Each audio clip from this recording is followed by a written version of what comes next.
Yeah, Um, all right, so the next series, Raptors and the 76ers. very Um, interesting series. Your I think it's boy Jimmy Butler. yeah, I think it's fascinating. Kawhi Leonard, Jimmy Butler is a fascinating matchup. I agree.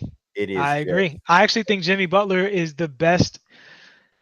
If the 76ers win this series, I think Jimmy Butler is the key mhm. because Jimmy Butler is a guy you can put on Kawhi Leonard to match him, and he doesn't have to match him perfectly because you have Joel Embiid and Tobias Harris, who played much better in the next series as the series went on. They're going to need that from him, 100%. Um, but yeah, I think the 76ers, and if Kyle Lowry doesn't play well, and Fred VanVleet's been pretty consistent, but if Lowry doesn't play well, that helps you out a little bit with that guard disadvantage that the Sixers have. And this is the one team where you have a guy who's basically 75, 80% of Kawhi Leonard, and you can just kind of neutralize the Kawhi factor. Now, it should be said that Toronto was basically the best team in the league when Kawhi didn't play. So, and the bench battle is heavily in Toronto's favor, like heavily in their favor. Toronto is putting a playoff team on the floor when they sit their starters, and the 76ers, when, the best thing they have going for them is that Ben Simmons gives you a really nice second team you can run without Embiid on the floor. I like that team with a bunch of shooters around Ben Simmons. That puts him in a better light. But overall, their depth is not there, and quite frankly, Toronto can just shoot them out of the series. And one of the people who I think is a really key for this series outside of the Jimmy Butler Kawhi Leonard matchup is Pascal Siakam, because I think that he's the rare lean defender who um can give Ben Simmons a little bit of an issue, because for me, if I'm Toronto, that's who's guarding Ben Simmons. I'm putting Siakam on Ben Simmons, and I'm going to live with a smaller guy on Tobias Harris. And one of the main reasons I'm doing that is because the 76ers have not proven that they can get the ball to Tobias Harris effectively, even when he has mismatches. I looked at that in the Brooklyn series, and I Hmm. felt like he did not get the type of touches that he needed to get. I mean, you traded for this guy, and as for him to be like your kind of missing piece sort of thing, but he didn't get that kind of love and didn't get those types of touches. So I don't know. I think that the Raptors have the type of defensive presence to answer all or most of the 76ers best offensive weapons. Now, Embiid and Jimmy Butler are just fantastic players. So they're going to have games where they play well here and there. But I think Siakam, Kawhi Leonard, Marc Gasol, those kinds of guys. I think that from a defensive standpoint, also with the way just their defensive approach, I think ultimately that Buckles Philly struggles to score. I also This is another team, because I keep harping on this, and I've harped on this in more than one series. The mentality is very important, especially at this time of the year.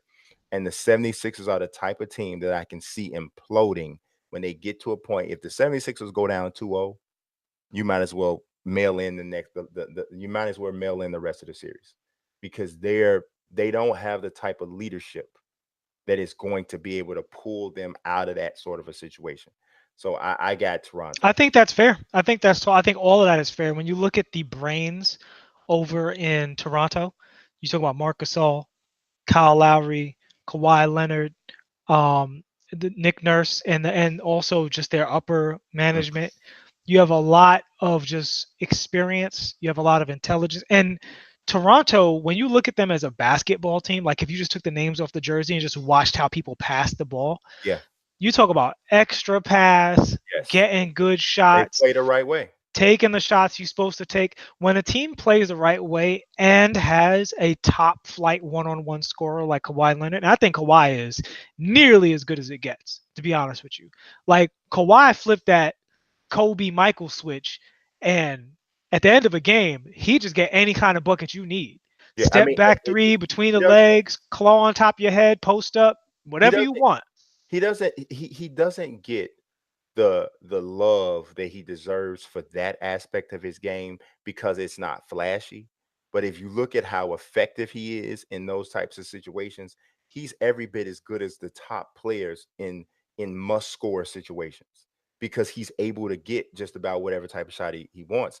And 1989 just made a point that I was thinking while you were talking. It is very Spurs like the way they Yeah, play. oh, for sure. Well, they got two Spurs, right? Yeah. And they were already set up like that. And Marc Gasol, he's in that vein. He made a great point. Tay Shakir made a great point about Danny Green shooting lights out. The Spurs a lot of times went as Danny went. When Danny was hot, Spurs was a championship team. When Danny was cold, Spurs were very beatable. And if Danny Green is hitting his shot, he's exactly the kind of player like if OKC had Danny Green, they beat Portland in 5. You know what I'm saying? Um, it's just too much. It's too much consistency on the three and the defense. So, I think in this situation, Toronto has the advantage. Philly has so much talent that you have to give them a puncher's chance. But I think the fact that they have so little depth against a team that has a lot of depth, I think Kawhi Leonard is probably the best player in the series. Although Joel Embiid is fantastic, he is still not in great shape, and the team is not constructed well around him. No. Uh, I thought New Jersey's best chance to win was when Simmons and Embiid were playing together. They just couldn't hit no shots, right? Yeah. Against Toronto, that's not a great situation. So yeah, I think Toronto's in the advantage in the series. They should win in 6 or 7. But if Philly won, would I be shocked? I have to say a little bit. I'd be a little shocked if Philly won. I'll be a Yeah. little shocked and pretty disappointed if Philly won. Not in Philly winning, but in the fact that Toronto, that would seem like a choke. Yeah, oh, it would be a choke. I think it would absolutely be a choke. I think this is, and I know that when you look at the seeds, that it shouldn't be. It shouldn't look as though it's a choke. But Toronto is a better basketball team Yeah. than the 76ers, and they should win the series. So